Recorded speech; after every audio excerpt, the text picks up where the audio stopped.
کیا تو ہم پر پہرا دینے آیا ہے؟ مسیلمہ نے اسے کہا، یا تو اللہ کے رسول کے حکم کے بغیر بیٹھ جانا بد تہذیبی سمجھتا ہے؟ اللہ کے رسول، اس آدمی نے کہا، ایک خبر لایا ہوں، مدینہ سے ایک آدمی آیا ہے، وہ بہت دنوں سے یہاں ہے اور ان لوگوں کو جنہوں نے کبھی اسلام قبول کیا تھا بتاتا پھر رہا ہے کہ سچا رسول محمد صلی اللہ علیہ وآلہ وسلم ہے اور باقی سب کذاب ہیں۔ میں نے خود اس کی باتیں سنی ہیں، اس کا نام نہارن الرجال ہے۔ نہارن الرجال؟ دربار میں بیٹھے ہوئے دو آدمی بیک وقت بولے، پھر ایک نے کہا، وہ مسلمانوں کے رسول کا منظور نظر ہے، میں اسے جانتا ہوں، اس کے پاس علم ہے، ایسے شخص کو زندہ نہ چھوڑیں۔ دربار میں بیٹھے ہوئے ایک آدمی نے گرج کر کہا، اے خدا کے رسول۔ ایک اور آدمی نے اٹھ کر کہا، کیا تو مجھے اجازت نہیں دے گا کہ میں اس بدبخت کا سر کاٹ کر تیرے قدموں میں رکھ دوں؟ نہیں، مسیلمہ کذاب نے کہا، اگر وہ عالم ہے اور اس نے محمد کے قرآن کی تعلیم حاصل کی ہے تو میں اسے کہوں گا کہ میرے دربار میں آئے اور مجھے جھوٹا ثابت کرے، میں اسے قتل نہیں ہونے دوں گا۔ اسے کل رات میرے پاس لے آنا، اسے یقین دلانا کہ اسے قتل نہیں کیا جائے گا۔ الرجال کو مسیلمہ کے ایک آدمی نے کہا کہ اسے اللہ کے رسول مسیلمہ بن حبیب نے اپنے ہاں مدعو کیا ہے، کیا وہ میرے قتل کا انتظام یہی نہیں کر سکتا تھا؟ الرجال نے کہا، میں اسے اللہ کا رسول نہیں مانتا، مجھ پر یہ لازم نہیں کہ میں اس کا حکم مانوں، وہ جہاں چاہے تمہیں قتل کرا سکتا ہے۔ مسیلمہ کے ایلچی نے کہا، اس میں یہ طاقت بھی ہے کہ پھونک مار دے تو تیرا جسم مردہ ہو جائے، وہ تجھے زندہ دیکھنا اور رخصت کرنا چاہتا ہے۔ مسلمانوں نے الرجال سے کہا کہ وہ اس کذاب کے ہاں نہ جائے، یہ میری زندگی اور موت کا سوال نہیں۔ الرجال نے کہا، یہ صداقت اور کذاب کا سوال ہے، اگر ایک کذاب کو صدق سے بہراور کرنے میں میری جان چلی جاتی ہے تو یہ سودا مہنگا نہیں، میں آؤں گا۔ الرجال نے کہا، آج ہی رات آؤں گا۔ مسیلمہ سے کہنا کہ اگر تو سچا نبی ہے تو اپنے وعدے سے پھر نہ جانا۔ ایلچی نے مسیلمہ کذاب کو الرجال کا جواب بتایا۔ الرجال یمامہ کے قلعے میں رہتا تھا۔ مشہور مورخ طبری نے لکھا ہے کہ مسیلمہ اپنے خاص مہمانوں کے لیے بڑا خوشنما خیمہ نصب کرایا کرتا تھا جس کی ساخت مکان جیسی ہوتی تھی۔ یہ خیمہ اندر سے بڑے دلفریب طریقوں اور کپڑوں سے سجایا جاتا تھا۔ صحرا کی راتیں سرد ہوتی تھیں، اس لیے مسیلمہ خیمے میں بڑا خوبصورت آتش دان رکھوا دیا کرتا تھا۔ اس آتش دان میں وہ کوئی چیز یا ایسی جڑی بوٹی رکھ دیا کرتا تھا جس کی خوشبو عطر کی طرح کی ہوتی تھی، لیکن یہ خوشبو اس پر ایسا اثر کرتی تھی جیسے اس خیمے میں سونے والوں کو ہپنوٹائز کر لیا گیا ہو۔ مسیلمہ کا شکار بے ہوش یا بے خبر نہیں ہوتا تھا، بلکہ وہ مسیلمہ کے اشاروں پر ناچنے لگتا تھا، خود مسیلمہ پر اس کا اثر نہیں ہوتا تھا۔ مسیلمہ کذاب کو جب یہ اطلاع ملی کہ الرجال آ رہا ہے تو اس نے اپنا مخصوص خیمہ نصب کرایا اور اس میں وہ تمام انتظامات کرا دیے جو وہ کرایا کرتا تھا۔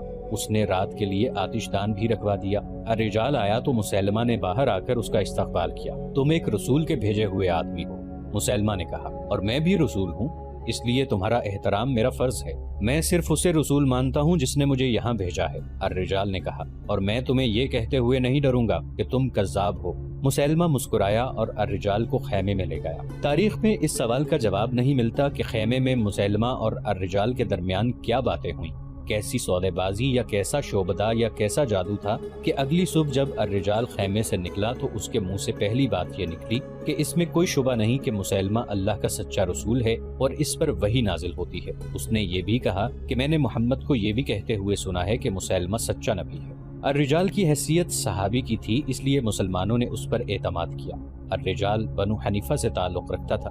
الرجال کا اعلان سن کر بنو حنیفہ کے لوگ جوق در جوق مسیلمہ کو اللہ کا رسول مان کر اس کی بیعت کو آ گئے۔ مورخ لکھتے ہیں کہ مسیلمہ نے یہ سوچ کر الرجال کو قتل نہیں کرایا تھا کہ وہ عالم ہے اور صحابی کا درجہ رکھتا ہے، اگر اسے ہاتھ میں لے لیا جائے تو بیعت کرنے والوں کی تعداد میں اضافہ ہو جائے گا۔ چنانچہ اس شخص کو ہاتھ میں لینے کے لیے آتش دان کا اور اپنی زبان کا جادو چلایا اور الرجال کو اپنا دست راست بنا لیا۔ الرجال نے مسیلمہ کی جھوٹی نبوت میں روح پھونک دی۔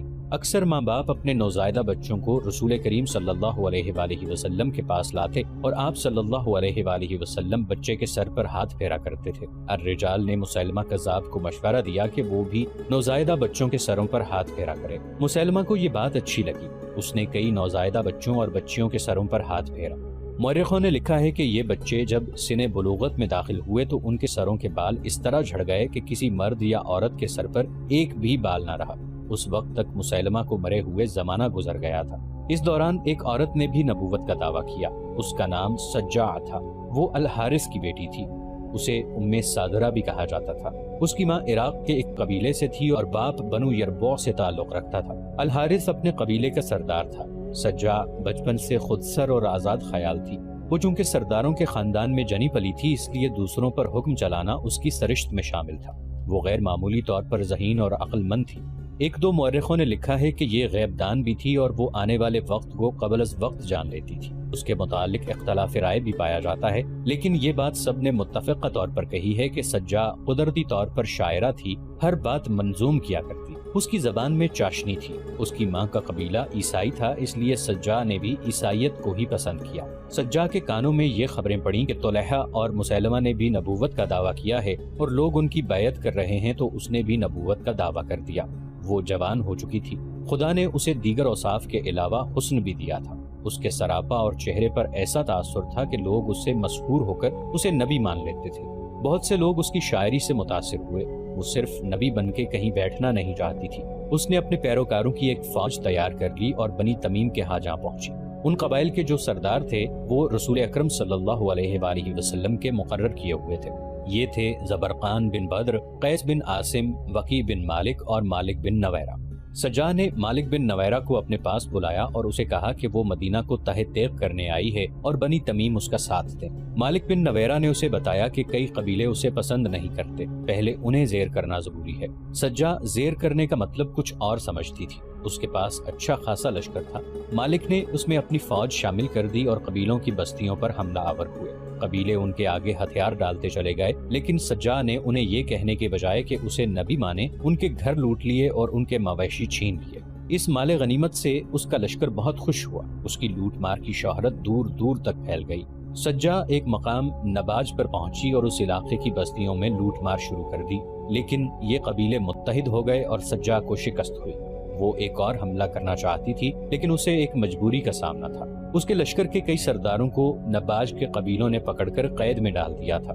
سجا نے اپنا ایک ایلچی ان قیدیوں کی رہائی کے لیے بھیجا۔ پہلے اس علاقے سے کوچ کرو، قبیلوں کے سرداروں نے ایلچی سے کہا، تمہیں تمہارے قیدی مل جائیں گے۔ سجا نے یہ شرط قبول کر لی اور اپنے سرداروں کو آزاد کرا کے اس علاقے سے نکل گئی۔ اس کے سرداروں نے اس سے پوچھا کہ اب کدھر کا ارادہ ہے؟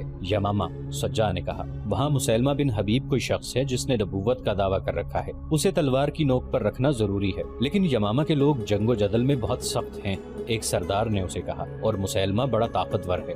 سجا نے کچھ اشعار پڑھے جن میں اس نے اپنے لشکر سے کہا تھا کہ ہماری منزل یمامہ ہے۔ مسیلمہ کذاب نے اپنے جاسوسوں کو دور دور تک پھیلایا ہوا تھا۔ اسے یہ اطلاع دی گئی کہ ایک لشکر یمامہ کی طرف بڑھا آ رہا ہے۔ مسیلمہ نے یہ معلوم کرا لیا کہ یہ سجا کا لشکر ہے۔ اس نے الرجال کو بلایا، کیا تم نے سنا کہ سجا کا لشکر آ رہا ہے الرجال؟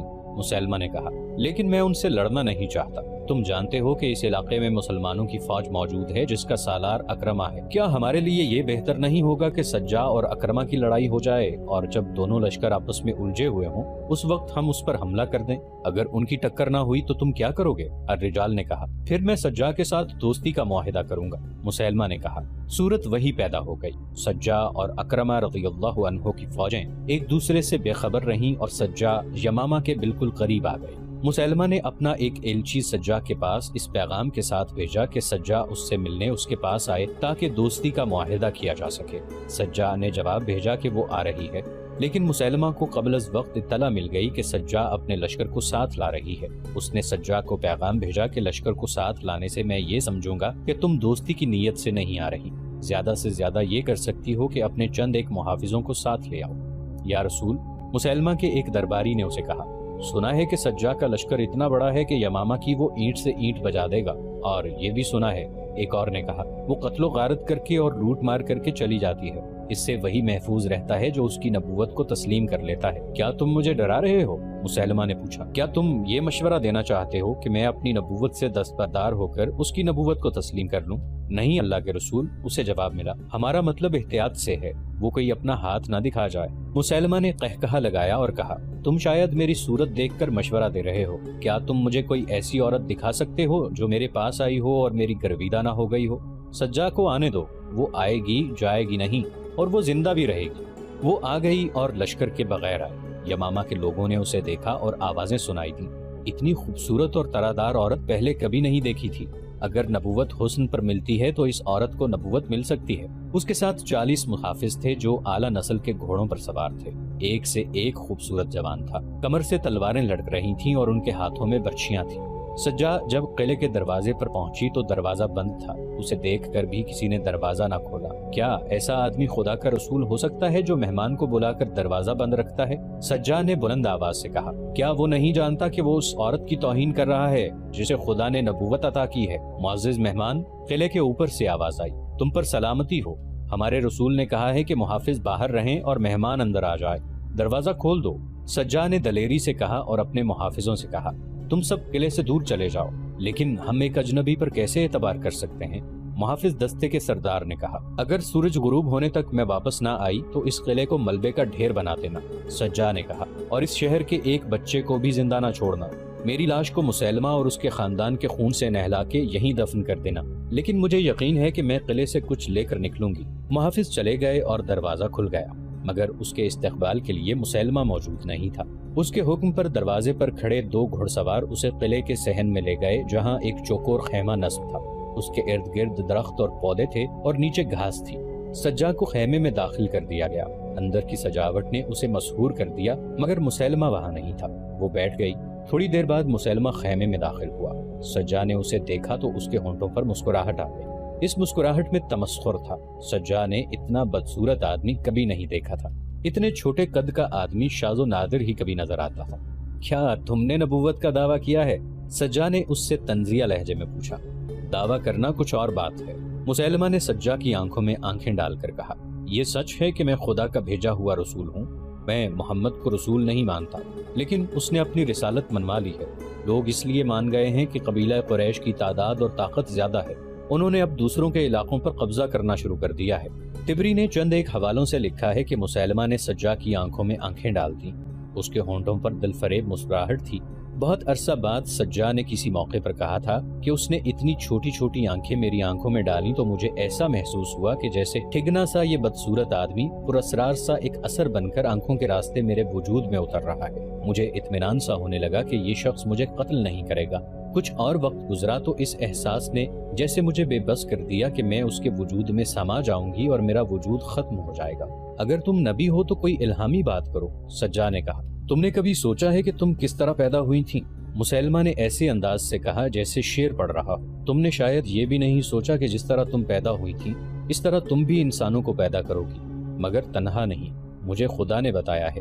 اس نے قرآن کی آیات کی طرز کے الفاظ بولے۔ وہ ایک زندہ وجود سے زندہ وجود پیدا کرتا ہے، پیٹ سے، انتڑیوں سے۔ خدا نے مجھے بتایا ہے کہ عورت مانند ظرف کے ہے جس میں کچھ ڈال کر نکالا جاتا ہے، ورنہ ظرف بیکار ہے۔ سجا مسحور ہوتی چلی گئی۔ مسیلمہ شاعروں کے لب و لہجے میں باتیں کرتا رہا۔ سجا نے محسوس ہی نہیں کیا کہ مسیلمہ اس کے جذبات کو مشتعل کر رہا ہے، اور وہ یہ بھی محسوس نہ کر سکی کہ سورج غروب ہو چکا ہے۔ مجھے یقین ہے کہ تم آج رات یہیں رہنا چاہو گی، مسیلمہ نے کہا۔ اگر چہرے دیکھنے ہیں تو تم دن ہو، میں رات ہوں، مگر تم نے اس پر بھی غور نہیں کیا ہوگا کہ دن پر رات کیوں غالب آ جاتی ہے، اور دن اپنا سورج رات کی تاریک گود میں کیوں ڈال دیتا ہے۔ یہ ہر روز ہوتا ہے، اس کا وقت مقرر ہے۔ رات سورج کی چمک دمک کو کھا نہیں جاتی، بڑے پیار سے اسے جگا کر دوسرے افق پر رکھ دیتی ہے۔ ہاں مسیلمہ، سجا نے کہا، میرا جی چاہتا ہے کہ میں مان لوں کہ تم سچے نبی ہو۔ اتنا بدصورت آدمی اتنی خوبصورت باتیں نہیں کر سکتا۔ کوئی غیبی طاقت ہے جو تم سے اتنی اچھی باتیں کرا رہی ہے۔ وہ چونک پڑی اور بولی، سورج غروب ہو گیا ہے۔ اگر میں نے قلعے کی دیوار پر کھڑے ہو کر اپنے محافظوں کو یہ نہ بتایا کہ میں زندہ ہوں تو تمہاری بستیوں کی گلیوں میں خون بہنے لگے گا۔ مسیلمہ نے اسے اپنے 2 محافظوں کے ساتھ قلعے کی دیوار پر بھیج دیا اور خیمے میں رکھا ہوا آتش دان جلانے کا حکم دیا۔ فانوس بھی روشن ہو گئے۔ مسیلمہ نے آتش دان میں چھوٹی سی کوئی چیز رکھ دی۔ کمرے میں خوشبو پھیلنے لگی۔ سجا واپس خیمے میں آئی تو اس پر خمار ستاری ہونے لگا۔ وہ عام سی عورتوں کی طرح رومان انگیز باتیں کرنے لگی۔ کیا یہ اچھا نہیں ہوگا کہ ہم میاں بیوی بن جائیں؟ مسیلمہ نے اس کی آنکھوں میں آنکھیں ڈال کر پوچھا۔ اس سے اچھی کوئی بات نہیں ہو سکتی، سجا نے مخمور سی آواز میں جواب دیا۔ صبح طلوع ہوئی تو سجا اس انداز سے باہر نکلی جیسے دلہن اپنی پسند کے دلہا کے ساتھ ازدواجی زندگی کی پہلی رات گزار کر نکلی ہو۔ قلعے میں شادیانے بجنے لگے۔ سجا کے لشکر تک یہ خبر پہنچی کہ سجا نے مسیلمہ کے ساتھ شادی کر لی ہے۔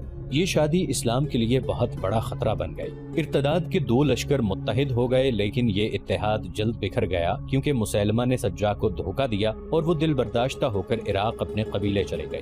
مسیلمہ نے اپنے لیے ایک بہت بڑے خطرے کو ختم کر دیا تھا۔ سجا کو اتنا صدمہ ہوا کہ وہ نبوت کے دعوے سے دستبردار ہو گئے۔ بعد میں وہ مسلمان ہو گئی اور کوفہ چلی گئی تھی۔ اس نے بڑی لمبی عمر پائی اور متقی اور پارسا مسلمان کی حیثیت سے مشہور رہی۔ رسول کریم صلی اللہ علیہ وآلہ وسلم کے وصال کے ساتھ ہی ہر طرف بغاوت اور عہد شکنی کا طوفان اٹھ کھڑا ہوا۔ ایک طوفان صحابہ رضی اللہ عنہ کے اپنے ہاں اٹھا۔ یہ خلیفہ اول کے انتخاب کا مسئلہ تھا۔ انصار اور مہاجرین کے درمیان کھچاؤ سا بھی پیدا ہو گیا۔ ابو بکر رضی اللہ عنہ نے آخر یہ فیصلہ عمر رضی اللہ عنہ اور ابو عبیدہ رضی اللہ عنہ پر چھوڑا اور کہا کہ یہ دونوں جسے پسند کریں اسے سب خلیفہ مان لیں۔ آپ مہاجرین میں سب سے افضل ہیں۔ عمر رضی اللہ عنہ نے فیصلہ ابو بکر رضی اللہ عنہ کے حق میں دیا اور ان سے کہا، غار میں آپ رسول اللہ صلی اللہ علیہ وآلہ وسلم کے رفیق اور نماز پڑھانے میں ان کے قائم مقام رہے ہیں۔ دین کے احکام میں نماز سب سے افضل ہے۔ ہمیں ایسا کوئی شخص نظر نہیں آتا جو آپ سے بدتر ہو۔ بلا شک آپ خلافت کے حقدار ہیں۔ سب سے پہلے عمر رضی اللہ عنہ نے آگے بڑھ کر ابو بکر رضی اللہ عنہ کے ہاتھ پر بیعت کی۔ اس کے بعد ابو عبیدہ رضی اللہ عنہ اور بشیر رضی اللہ عنہ بن سعد نے بیعت کی۔ جب اعلان عام ہوا کہ ابو بکر رضی اللہ عنہ خلیفہ رسول صلی اللہ علیہ وآلہ وسلم ہوں گے تو لوگ بیعت کے لیے دوڑے آئے۔ مسجد نبوی صلی اللہ علیہ وآلہ وسلم میں بیعت عام ہوئی۔ ابو بکر رضی اللہ عنہ نے پہلا خطبہ خلافت دیا۔ لوگو، خدا کی قسم میں نے خلافت کی خواہش کبھی نہیں کی تھی، نہ کبھی دل میں نہ کبھی ظاہری طور پر اس کے لیے اللہ سے دعا کی تھی، لیکن اس ڈر سے یہ بوجھ اپنے ناتواں کندھوں پر اٹھا لیا کہ اختلاف جھگڑے کی صورت اختیار نہ کر جائے، ورنہ خلافت اور امارت میں مجھے کوئی راحت نظر نہیں آتی۔ ایک بوجھ مجھ پر ڈال دیا گیا ہے جسے اٹھانے کی طاقت مجھ میں کم ہے۔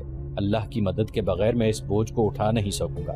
مجھے تم نے اپنا امیر بنایا ہے، میں تم سے بہتر اور برتر تو نہ تھا۔ اگر میں کوئی اچھا کام کروں تو میری مدد کرو، کوئی غلطی کر گزروں تو مجھے روک دو۔ تم میں سے جو کمزور ہے میں اسے طاقتور سمجھتا ہوں، میں اسے اس کا حق دلاؤں گا۔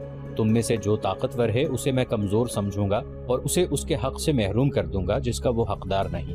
میں جب تک اللہ اور اس کے رسول صلی اللہ علیہ وآلہ وسلم کی اطاعت کروں تم میری اطاعت کرو، اگر میں انحراف کروں تو میری اطاعت چھوڑ دینا۔ خلیفہ اول ابو بکر رضی اللہ عنہ نے سب سے پہلا حکم یہ دیا کہ اسامہ رضی اللہ عنہ کا لشکر رومیوں کے خلاف جائے گا۔ انہوں نے سب کو چونکا دیا۔ یہ موقع کسی اور جنگی مہم کے لیے موزوں نہ تھا۔ رومیوں پر حملہ بہت بڑی جنگ تھی جس میں مسلمانوں کی پوری جنگی طاقت کی ضرورت تھی، لیکن دوسری طرف یہ صورت پیدا ہو گئی تھی کہ بیشتر قبیلوں نے نہ صرف بغاوت کر دی تھی بلکہ بعض نے مدینہ پر حملے کے لیے متحد ہونا شروع کر دیا تھا۔ یہودی اور نصرانی خاص طور پر مدینہ کے خلاف سرگرم ہو گئے۔ اس کے علاوہ جھوٹے پیغمبروں نے الگ محاذ بنا لیے تھے۔ طلیحہ اور خصوصاً مسیلمہ تو جنگی طاقت بن گئے تھے۔ اسلام بہت بڑے خطرے میں آ گیا تھا۔ ابو بکر رضی اللہ عنہ کے حکم کا پس منظر یہ تھا کہ تبوک اور موتا کے مارکوں کے بعد رسول اکرم صلی اللہ علیہ وآلہ وسلم نے یہ ضروری سمجھا تھا کہ رومیوں پر حملہ کر کے ان کا دمخم توڑا جائے۔ تبوک اور موتا کے مارکوں میں تو یہ کامیابی حاصل کی گئی تھی کہ ان قبیلوں کو مطیع کر لیا گیا تھا جن کا خطرہ تھا کہ وہ رومیوں کے ساتھ اتحاد کر لیں گے۔ ان رومیوں کو ختم کرنا ضروری تھا۔ یہ فیصلہ ملک گیری کی خاطر نہیں بلکہ نظریاتی دفاع کے لیے کیا گیا تھا۔ یہودی اور نصرانی اسلام کے خلاف رومیوں کے کیمپ میں چلے گئے تھے۔ رسول اللہ صلی اللہ علیہ وآلہ وسلم نے رومیوں پر حملے کے لیے ایک لشکر تیار کیا تھا جس میں مہاجرین اور انصار کے سرکردہ افراد بھی شامل تھے۔ اس لشکر کے سپہ سالار زید رضی اللہ عنہ بن حارثہ کے بیٹے اسامہ رضی اللہ عنہ تھے۔ ان کی عمر بمشکل 20 سال تھی۔ مورخوں نے لکھا ہے کہ اسامہ رضی اللہ عنہ کو رسول اللہ صلی اللہ علیہ وآلہ وسلم نے اس لیے سپہ سالار مقرر کیا تھا کہ نوجوانوں میں قیادت کا شوق پیدا ہو اور وہ اپنے آپ میں اسامہ رضی اللہ عنہ جیسی صلاحیتیں پیدا کرنے کی کوشش کریں۔ اسامہ رضی اللہ عنہ کو رسول کریم صلی اللہ علیہ وآلہ وسلم ویسے بھی بہت چاہتے تھے۔ اسامہ رضی اللہ عنہ کے والد زید رضی اللہ عنہ بن حارثہ جنگ موتا میں شہید ہو گئے تھے۔ اسامہ رضی اللہ عنہ میں لڑکپن ہی سے عسکری صلاحیتیں اور شجاعت پیدا ہو گئی تھی۔ جنگ احد کے وقت اسامہ رضی اللہ عنہ بچے تھے، اس لیے اس جنگ میں شریک نہ ہو سکے، لیکن اسلامی لشکر مدینہ سے روانہ ہوا تو اسامہ رضی اللہ عنہ رستے میں کہیں چھپ کر بیٹھ گئے۔ جب لشکر ان کے قریب سے گزرا تو وہ لشکر میں شامل ہو گئے۔ ان کی مراد پھر بھی پوری نہ ہوئی، انہیں میدان جنگ میں دیکھ لیا گیا اور واپس بھیج دیا گیا۔ البتہ جنگ حنین میں انہوں نے سب کو دکھا دیا کہ شجاعت کیا ہوتی ہے۔ جب رسول مقبول صلی اللہ علیہ وآلہ وسلم نے اسامہ رضی اللہ عنہ کو رومیوں پر حملہ کرنے والے لشکر کی سپہ سالاری سونپی تھی تو بعض لوگوں نے اعتراض کیا تھا کہ جس لشکر میں ابو بکر رضی اللہ عنہ اور عمر رضی اللہ عنہ جیسے اعلیٰ حیثیت اور تجربے کے بزرگ شامل ہیں، اس لشکر کی سپہ سالاری کل کے بچے کو دینا مناسب نہیں۔ یہ اعتراض رسول اللہ صلی اللہ علیہ وآلہ وسلم تک اس وقت پہنچا جب آپ صلی اللہ علیہ وآلہ وسلم زندگی کے آخری بخار میں مبتلا تھے۔ آپ صلی اللہ علیہ وآلہ وسلم میں بولنے کی بھی سکت نہیں تھی۔